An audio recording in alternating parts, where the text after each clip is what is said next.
the ending times for each session. So going through the program schedule, I'm supposed to be able to do that.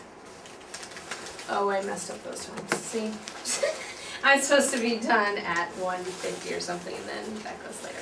So I'm going to go through this for about 20 minutes. Janice is going to talk about the first 3 elements, whichever one she cares to chat about. Solfege, movement, theory, rhythm, all that kind of stuff. Then we're going to talk about how you can utilize your own unique gifts and skills in the EMA class. We'll take a little break, do the last 3 elements. We'll be doing some activities together. We'll be discussing if you guys have seen some EMA classes. I'll give you some books, answer questions, talk about your assignments before our next session. Flip the page. Week 2.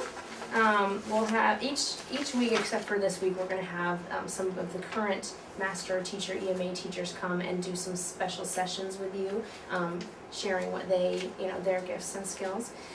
So next week we will be meeting Becky, and she's going to share some stuff about creative lesson planning. Next week you'll also get some DVDs that will teach you more about presenting theory and presenting instruments. And you'll also keep doing some observations, do some of the readings of articles, and plan to teach us in session 3, because we're going to teach each other, which will be fun. So if you go to week 3, session 3, I think either Valerie or Beth is going to come and do a special presentation there. We'll be discussing, everybody should have observed lots of classes by then. So we'll be observing, talking about what we've seen with each other, and doing some other stuff. And in week 3, you're going to be thinking about who you want to choose as your master teacher, that you will be doing your solo teaching in front of. And then week 4, turn the page again. What's the difference between solo teaching and co-teaching? That's a great question. So co-teaching is when you are alongside a teacher, you and the teacher are kind of in charge of the class. So if you say you decided to co-teach with Valerie, so you and Valerie would get together ahead of time and you'd say, Valerie, I think I really feel capable of doing like the rhythm this time. Do you mind if I just co-teach with the rhythm? So like she'd do the class or whatever, and you'd kind of be participating and a part of it. And then when it's time for the rhythm, you'd come and sit in the chair, do whatever, and do the rhythm stuff, and she'd watch you, and that would be it. You can decide to co-teach more than one section, but it might be easy to break it up into little pieces like that. And then solo teaching is when your master teacher would like sit in the corner, just like, and you do the whole thing, all layer. And that's the goal. And that's like how we kind of know that you're ready. That's the final thing. So week 4, you'll have some more presentations. By then you should have done some co-teaching, so we can talk about that. And you'll be taking the final exam and also preparing for the solo teaching, which will happen before week 5, before our final session. You'll still keep doing some observations and some readings and all that kind of stuff. Does that make any sense? Any questions about this? I'm going to go over the binder in more details with this section, but any questions? I think it's interesting that in the 5th session, the gal who's coming is not an EMA teacher, but she has a master's in special ed, so she's going to be talking to us about special needs kids, working with kids that are, retarded or autistic or whatever. And so we're going to invite other teachers to come to that because we think it's really fun. Yeah. Cool, thank you. So this is now recycled paper. Alright, so let me tell you about these observations because we want you guys to be doing that very soon. So you can turn to that page I just gave you. Each EMA teacher candidate must observe 4 classes observation only, which means you're not participating, you're just sitting somewhere in the room and taking notes. And while you're doing those observation only ones, I'd like you to use 4 different observation forms, and I'll walk you through the different kinds of observation forms. The reason that we have you doing observation is because it's one of the best kinds of ways to learn, because while you're participating, it's hard to grasp some of the nuances of the way that the teacher is relating to the students, how the class is flowing, all that different those different kinds of things. When I was in college and I had to get my teaching credential, we had to do 100 hours of observation in order to get our credential, and that was just, just had to. So observation is really great. We make all of our teachers, candidates, not even just EMA teachers, all private teachers at the music place have to do observations, and it's just part of the learning process. So for just observation only, 4 classes up to you, which means that you can just observe them, right? Or you could participate in them, right? Like pretend you're a kid or something, or you can co-teach. So for another 4 classes, they can kind of be a mix of those. But we'd still like you to reflect on your experience in some way. You don't have to necessarily use the forms we've given you, but we want you to not just do it and then forget about it. And then the last thing is we really want you to see all of the 4 kind of master teachers that we have on the schedule: Valerie, Becky, Beth, and Ed. They all teach more than one class, and so if you just absolutely can't see all of them, that we understand, but we really love you to try to see at least one class from all of those teachers, because they all have totally different styles. And yeah. Even though it's all EMA, all the classes will seem very different because the teachers are different. And when you see a teacher, you might think, there's no way I could do that.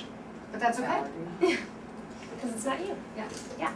So today is like the only day that there aren't any EMA classes going on. But tomorrow there are 3 classes, Friday there's a class, Saturday there are 2 classes, Monday and Tuesday there are a bunch. So, and there might be, you'll probably see each other as you head into these classes, and we're letting the EMA teachers know that you're coming, so we know what to expect you. So let's turn to the observation forms of your training binder. So it's probably the next thing. So there's like a bunch of different observation forms in here, and the reason that I didn't just say take notes in general about what you saw is because then what you would learn would just be general, right? When you take general notes, you'll learn general things. But when we have you doing these different, putting these different lenses on as you're observing the class, you'll get very different information and kind of get a more holistic view of the class. So the first one that you should be looking at is called Development and Learning Styles. So I want you to look at the class only through the lens of how is the teacher addressing the kids' different learning styles. And you'll be doing some reading on those learning styles before next week. And you can, before you observe, you should read through the form to know how to how to fill it in and use it. But that's the only thing I want you to see. If you see something during the class that is not related, to that you're like, oh my gosh, I just love the way she did this, you could like write it on the back or in a different section, but I want you to focus on that. The next observation form you could use, and the bottom of this, elements. Oh yes. How is the activity? Oh yeah. How is the activity developmentally appropriate? So we're thinking about the unique child. So we're trying to address their needs by their learning style and by their development. So how they're progressing developmentally. So you can look, once you read some of the articles, that'll be a little bit more apparent. The next observation form you could use, you only have to use 4 of these. You could use them all if you want, just whatever ones you think are most exciting, is about transitions. So transitions in a class are really crucial because that's when you'll lose them, right? Because they're all engaged and we're doing and then it's over, right? And you're like shuffling for your CDs and getting your stuff, and the kids start running around the room and going crazy, and you've lost them, and then it takes 5 minutes to get them back. So transitions are just like, they're the glue that holds the class together, make sure that things are flowing smoothly, quickly, the kids aren't falling asleep or going nuts. So just looking at the class through the lens of how is the teacher transitioning from one thing to another, because they're going to be doing like 10 things during the whole class, it's always going to be shifting. So you could use that form if you wanted to. The next form you could use is called management. So this is, we put 2 of them on one sheet of paper, so you could use it for 2 different classes. So this is like when you want to ask, the big question you're answering is how did the teacher prevent or handle a disruption, right? So there's two kinds of management. You can either prevent it from happening, or you could, if it does happen, then you have to handle what happened. So this could either be like a student acted out and did something inappropriate, and how did the teacher respond to that inappropriate behavior, or it could be there was a chance that there could be some inappropriate behavior here, but to manage it ahead of time and prevent that, the teacher did this. So you're only looking at the class in terms of management, managing all those little kids. The next form you could use if you want is about time and sequence. So each EMA class is 45 minutes long. This goes for 46 minutes just because I was doing even numbers. But basically you're checking your watch or you're looking at the clock, and every 2 minutes you're checking in. What is the teacher doing now? What are the kids doing now? What is the activity? What is this? And you'll see that, like, you know, there's lots of stuff going on, and you'll start to feel the flow. Janice said in the Monday session how things change like every 3 to 7 minutes. Oh, thank you. This is Valerie. Everybody say hi, Valerie. Hi, Valerie. She's obviously your registrar. So you'll start to understand the fast pace of the class if you use that observation form. The next one you could use is looking through the class, looking through a lens of a single child. So like really the success of the music place is determined by each child's individual experience. You know, if one child has a really awesome experience, they're going to tell their friends, they're going to tell their parents are going to tell other people. And so we always want to make sure that we are caring for each individual unique child. So in this, if you decide to use this observation form, you wouldn't really be looking at all the other kids. You'd pick one kid, doesn't matter who, some kid you think is pretty cute or pretty interesting or really quiet or really weird, and you just focus on them the whole time. And you do the time thing, check in every couple minutes and say, what are they doing? Are they engaged?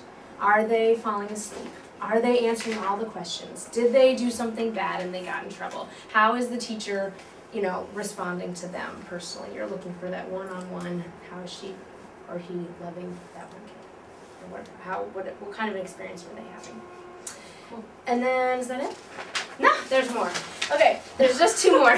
But these are all just to give you options, right? This should be overwhelming because you only have to use 4 of these, you know, whichever 4 seem like really cool to you. So the National Association for the Education of the Young Child, that's what NAEYC stands for, and it's this association, and they give like credentials to different early childhood education places, like preschools and stuff. National Association for the Education of the Young Child. Are you guys trying to get that accreditation? No. Oh, we're just looking at their standards. Okay. Yeah. Okay. So they accredit mostly like preschools and stuff. And so but they have some really great things that they say, like, all of our programs do X, Y, and Z, and it's just a great goal to try to live up to. So this is, it says what the standard is, and you're supposed to look at the teacher and say, how is the teacher doing these things that really create a healthy education program for young kids? How are they building positive relationships? How are they building positive relationships with the parents? How are they helping the kids make friends? You know, all this stuff is like what kids need when they're young, and how is the teacher doing that? And the last one is also from that same association. It's just a different standard, but you're looking at how the teacher is doing that stuff. Oh. Is it 1, 2, and 3? There's just 1 and 3. Oh, okay. Yep, just 1 and 3. Does that make sense? So you don't have to use them all. If one looks more fun than the other one, or you feel like you're like something that you need to work on and improve on is your time management. You know, if you've taught before and you're like, oh my gosh, I just get carried away, and then we've done the same activity for 15 minutes and the kids are falling around, maybe you'd want to do the time and sequence thing. You know, if you think that you really need some work about focusing in on making sure each child is getting what they need, you might want to do the single child observation. It's totally up to you. I have a question. Yes, please. Do we get ECE credits for this training? No. Get just EMA certification. Yep. Just our own certification. Okay. So then the other thing that we want you to get started on right away is the required readings, but I'll talk about that at the end. I've talked about that for a long time. So, any questions about like the schedule for July or the observations, which we hope you'll start on? How many have actually seen a class before? I've been in a lot of classes when I was little. Great. I see. And some of you have taught, Yeah, you just know, the Joey little and one. Lily are. That's how I started, that's how my mom started. Great. Great. Oh, Yes, I yes. emailed you about this, but Oh, right. your classrooms for teaching EMA are only set here, and then your basic right now. We actually also have classes, the ones that we want you to observe are just here or at Baylor. Right, okay. And in the future, we're holding the classes like what we're training to teach at. It's those two locations. Are you going to create more classrooms?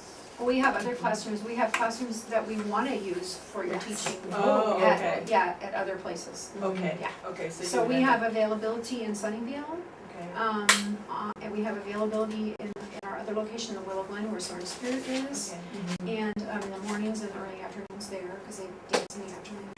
And we have more availability at San Jose Open Bible Church, which is down Camden and Cruiser area. We need some classes down there. So we like to have classes everywhere. Oh, okay, Yeah. okay. I wasn't sure whether like you only had these classrooms equipped and those weren't equipped yet. No. Yeah. Yeah. We They're have, equipped because we don't have people that, they're not equipped because we don't have right, teachers. and some of them have That's equipment, my but no teachers. Okay, Yeah. got it, Yep. got it. Good question. Anything else? When we want to observe a class, do we have to let you guys know ahead of time or just show up? I mean, all these teachers are gonna know that you're coming. You just need to be there at the beginning of the class. You At the can't walk in beginning the of middle of class? the Oh, okay. class. Yeah. You know. So just Yeah, be there at the yeah. beginning, maybe a couple minutes before, so you can, get your little share on your Yeah. corner or wherever you're gonna be. With our other observations, we give the phone numbers of the teachers, and we ask you to just call and leave them a message saying, I'm gonna be coming and observing your class. I think that would actually be a nice courtesy. Yeah, but I don't think it's a requirement, but it would be a courtesy, so we could get you Get those numbers. So I'll write that down, and one of my things to give you is the phone numbers of those teachers. And you can each even leave a message here, and we can give them to them if they don't. But it's just a courtesy. Yeah, because we're gonna be a class. So, how many of you think you can be like your 3 or 4? Can you do that? Okay, go ahead and put your binders down for a minute. And I wanna make sure that in your head, you have these 6 elements rolling through your head, the 6 parts of an early music awareness class that cycle through the class. How often? Can I switch chairs? How often those 6 elements cycle through in a class? Every 3 to 8 minutes. Every 3 to 8 minutes. Say it, every 3 to 8 minutes. Every 3 to 8 minutes. How many elements? 6 elements. So let's see. Sarah named all but one of them last time we met on Monday night. Without Sarah, because she already knows them all, how many of you have studied and you know what those 6 elements are? Okay. Okay, Joey knows. Okay. Tell us. Okay, theory, movement to rhythm, and rhythmic memory, and singing. Did I already say movement? Families of instruments. Is that the same as this experimenting with different Yeah. instruments? And one more. I'm missing one more. Who knows what it is? Oh, well then there are 2 more. I counted wrong. He said two movement things and I included 2 classes, so there are 2 more. So Veggio's missing and what else? Oh, no, he already said theory. Okay, done. I was kidding. Okay, so, theory, who else thinks they can say all 6? Oh, come on. Okay, who can, okay, Betty, stand up and say as many as you can remember. Oh, Lord. Singing, solfeggio, theory, musical instruments, that's a Benadryl. That's okay. Okay, who can give me any more, Joanne? Rhythm, movement, singing, solfeggio, singing, theory, and What's she missing? instruments. Instruments, okay, there you go. So, yeah, I want you to have this, so, yes, Jamie? I was gonna say, you can kind of think of them in pairs. Okay, good. Like singing and solfeggio, right, kind of go together. instruments and theory go together because those are the handouts that you're gonna give, Good. right? And then rhythm and movement go together.